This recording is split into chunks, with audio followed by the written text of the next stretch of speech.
Hello साथियों, स्वागत है आपका वीकेपीसीएस एकेडमी यूट्यूब चैनल पर। आज की क्लास में हम देखेंगे ब्रिटिश राजनीतिक एवं प्रशासनिक नीतियाँ। इससे पहले हमने ब्रिटिश राज के विस्तार में जो सहायक नीतियाँ थी वो भू राजस्व व्यवस्था वो हमने देख लिया है। और आज हम देखेंगे न्याय व्यवस्था और ब्रिटिश सेना का जो विकास धीरे धीरे विभिन्न गवर्नर जनरलों के तहत हुआ वो सब। तो चलो चलते हैं। पहले देखते हैं ब्रिटिश न्यायिक व्यवस्था। हम ब्रिटिश न्यायिक व्यवस्था की बात करें तो अंग्रेजों से पूर्व भारत में न्याय प्रणाली प्राचीन और मध्य युगीन ढांचे पर काम करती थी। लेकिन आधुनिक तंत्र के विकास का जो कार्य था वो कंपनी राज के द्वारा ही प्रारंभ हुआ, जो उसकी निजी जरूरतों का ही परिणाम थे। और भारत में न्यायिक व्यवस्था के विकास को हम जो देखते हैं वो विभिन्न गवर्नर जनरलों के साथ जोड़कर देखा जाता है। यह देखते हैं क्योंकि विभिन्न जो गवर्नर जनरल आए उनके तहत नए नए प्रावधान या नई नई उपज उनके दिमाग में आई और वैसे वैसे न्यायिक व्यवस्था का विकास होता गया। अब देखते हैं यह है परंपरागत न्याय प्रणाली जो मुगल काल में चली आ रही थी, जो हिंदू धर्म में हिंदू विधि के अनुसार न्याय होता था, पुराणों और धर्मशास्त्र के अनुसार। और मुस्लिम विधि में ये मुस्लिम जो मुगल काल में था, कुरान हदीस कियास और इजमा, इसके आधार पर न्याय होता था।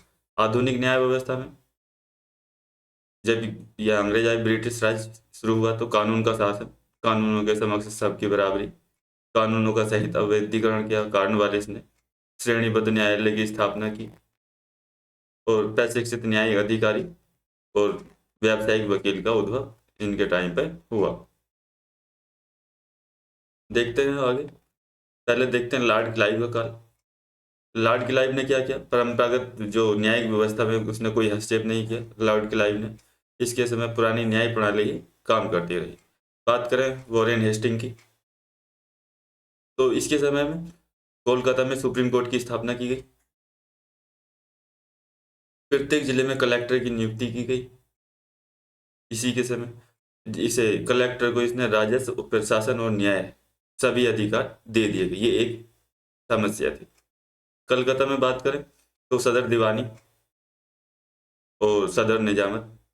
सदर दीवानी में पैसों से संबंधित या भूमि से संबंधित, और निजामत में क्राइम से संबंधित न्याय व्यवस्था देखी जाती थी। उससे नीचे हम जिले पे देखें तो जिला दीवानी थी और जिला फौजदारी, ये क्राइम से रिलेटेड। और इसके नीचे बात करें तो अपीलीय न्यायालय थे।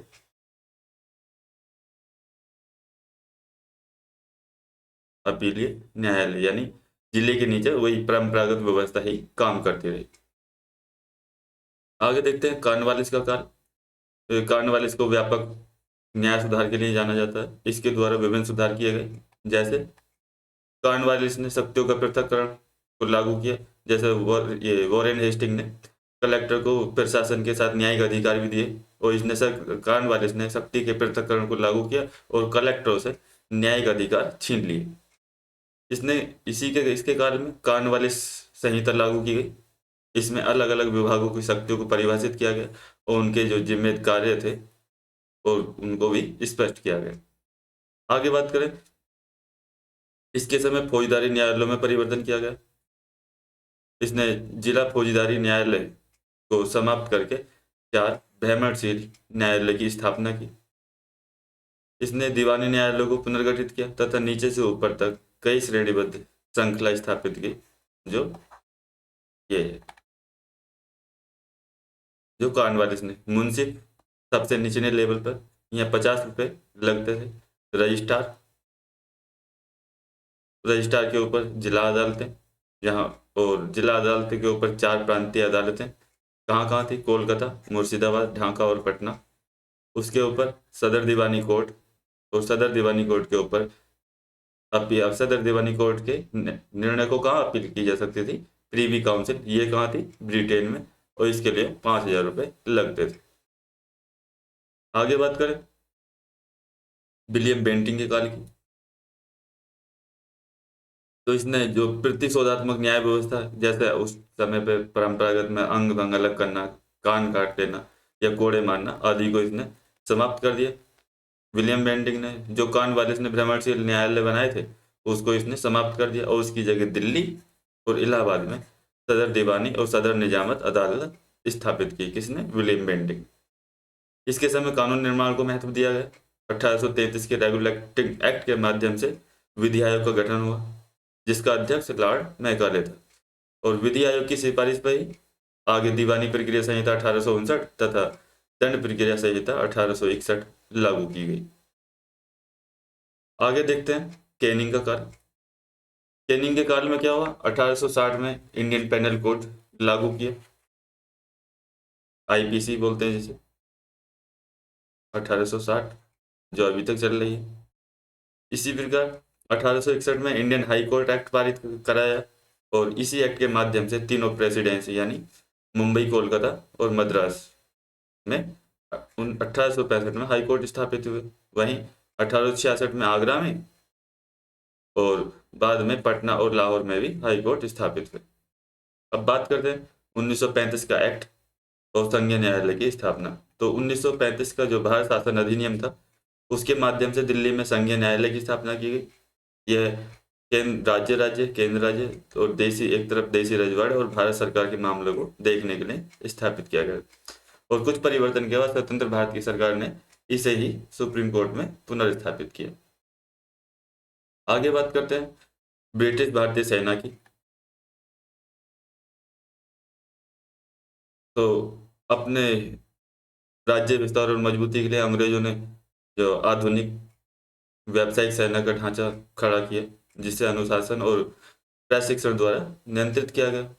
बात करें तो स्ट्रेंजर लॉरेंस को आधुनिक ब्रिटिश भारतीय सेना का जनक माना जाता है। तो देखते हैं 1857 के पश्चात अंग्रेजों ने सेना का व्यवस्थित पुनर्गठन किया, जिसका उद्देश्य था क्या? जैसे 1857 में विद्रोह हुआ था, उस जैसी घटनाओं की पुनरावृत्ति को रोकना। दूसरा, रूस, जर्मनी, फ्रांस इत्यादि से अपने उपनिवेशों की रक्षा करने के लिए भारतीय सेना का उपयोग करना। तीसरा, एशिया अफ्रीका में उपनिवेश विस्तार के लिए भारतीय सेना का उपयोग करना। और चौथा, सेना की ब्रिटिश शाखा का उपयोग भारत में अंग्रेजी शासन की पकड़ मजबूत करने और उसे स्थायित्व प्रदान करने के लिए। ये इसके उद्देश्य थे, भारतीय सेना को पुनर्व्यवस्थित तरीके से पुनर्गठित करने के। ये स्ट्रेंजर लॉरेंस को आधुनिक ब्रिटिश भारतीय सेना का जनक माना जाता है। 1748 में इसने सर्वप्रथम आधुनिक सेना खड़ी करने की कोशिश की।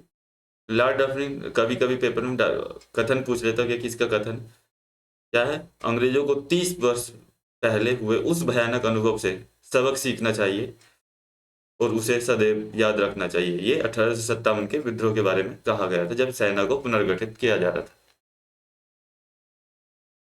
आगे बढ़ते हैं। भारतीय सेना में 3 प्रकार के सैनिक होते थे।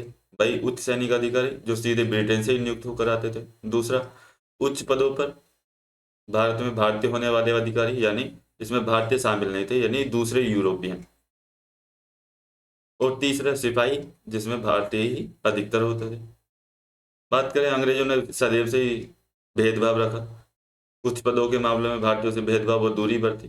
भारतीयों को योग्यता और विश्वास के अनुकूल नहीं माना जाता था। कड़ी मेहनत और दक्षता के बावजूद सेना में सूबेदार से ऊपर का पद भारतीयों के लिए नहीं था। भारतीयों से खान पान संबंधी भी भेदभाव किए जाते थे, उन पर नस्लीय टिप्पणियां की जाती थी। 1918 के बाद भारतीयों को सेना में कमीशन यानी रैंक दिया जाना प्रारंभ हुआ। कब से? 1918 से। भारत सचिव चार्ल्स वुड का घोषणा, ये भी इसका भी कथन, उसकी इच्छा है कि सैनिकों में विद्रोह एवं प्रतिद्वंदितापूर्ण भावनाओं का विकास किया जाए, जिससे आवश्यकता पड़ने पर सिख, हिंदू, गोरखा इत्यादि सभी एक दूसरे पर बिना किसी हिचकिचाहट के गोली चला सके। ऐसे कभी कभी फैक्ट आ जाते हैं कि हाँ, ये किसने कहा। लॉर्ड रॉबर्ट्स ने क्या कहा? इसके काल में भारतीय जो सेना थी उसको लड़ाकू और गैर लड़ाकू घोषित किया गया था। किसके? लॉर्ड रॉबर्ट्स के काल में। आगे बात करते हैं ब्रिटिश पुलिस प्रशासन व्यवस्था। तो आधुनिक ढंग से पुलिस प्रशासन का विकास अंग्रेजों के काल में धीरे धीरे हुआ, जिसमें महत्वपूर्ण बातें निम्न है। क्या? जैसे 1774 में वॉरेन हेस्टिंग ने फौजदार संस्थाओं को पुनः स्थापित किया और डकैती, हिंसा और अव्यवस्था से निपटने में जमींदारों को उनकी मदद करने को कहा गया। फिर 1775 में बड़े जिलों में के मुख्य कस्बों में फौजदार थाने स्थापित किए गए। इनकी सहायता के लिए कई छोटे पुलिस स्टेशन भी गठित किए गए। अब बात करते हैं कि पुलिस प्रशासन का विभिन्न गवर्नर जनरलों के तहत कैसे कैसे विकास हुआ। तो बात करें लॉर्ड कॉर्नवालिस की, तो इसने एक जिले का जो एरिया था उसको 400 वर्ग मील माना और प्रत्येक थाने में एक दरोगा और उसकी सहायता के लिए पुलिस कर्मचारी नियुक्त किए। प्रत्येक जिले को एसपी या पुलिस अधीक्षक के अधीन रखा गया। बात करें आगे, ग्रामीण क्षेत्रों में जमींदारों के पुलिस संबंधी अधिकार कॉर्नवालिस ने समाप्त कर दिए। कर्मचारियों में तत्परता और ईमानदारी लाने के लिए इसने वेतन भी बढ़ाए। हत्यारों और चोरों को पकड़ने के लिए पुरस्कार की भी इसने व्यवस्था की। आगे बात करें लॉर्ड मेयो ने पुलिस प्रशासन में क्या किया, तो इसने प्रत्येक डिवीजन के लिए एक पुलिस अधीक्षक की नियुक्ति की। एसपी की सहायता के लिए गोएंदा नियुक्त किए, ये भी एक पद होता था, लेकिन गोएंदा कालांतर में आगे भ्रष्ट हो गए थे और स्थानीय जनता से के मध्य लूटपाट मचाने लगे थे, इसलिए इस व्यवस्था को समाप्त कर दिया गया था आगे जाकर। बात करें आगे विलियम बेंटिंग की, तो पुलिस अधीक्षक के कार्यालय को समाप्त कर दिया विलियम बेंटिंग ने। जिले का कलेक्टर और मजिस्ट्रेट पुलिस विभाग का प्रमुख तथा प्रत्येक डिवीजन का कमिश्नर पुलिस अधीक्षक के पद का दायित्व भी निभाएगा, इसने ये कहा। इससे पुलिस बल का संगठन दुर्बल हो गया और दंडाधिकारी कार्य के बोझ से दब गया। आगे बात करते हैं, 1860 में पुलिस आयोग की सिफारिश की गई और उसी की सिफारिशों पर भारतीय पुलिस अधिनियम 1861 बना, जिसने कुछ सिफारिशें की थी। जैसे पहला, पीएसी नागरिक पुलिस वाहिनी की व्यवस्था, यानी गांवों की वर्तमान चौकसी व्यवस्था को संचालित करने के लिए पीएसी की स्थापना की गई। प्रांतों को पुलिस महानिदेशक, प्रांतों में पुलिस महानिदेशक यानी राज्य प्रमुख, राज्य पुलिस का हेड पुलिस महानिदेशक, पुलिस विभाग का प्रमुख और उप महानिदेशक रेंज के एसपी को जिले के प्रमुख पुलिस प्रमुख होंगे। इसमें अखिल भारतीय स्तर पर ये एक फैक्ट है, यहाँ पर आपको पता होना चाहिए कि 1861 के पुलिस अधिनियम में ऑल इंडिया स्तर पर पुलिस व्यवस्था की स्थापना नहीं की गई थी। आगे बात करें, 1861 के पुलिस अधिनियम में केवल प्रांतीय स्तर पर ही पुलिस विभाग के गठन से संबंधित दिशा निर्देश दिए गए थे।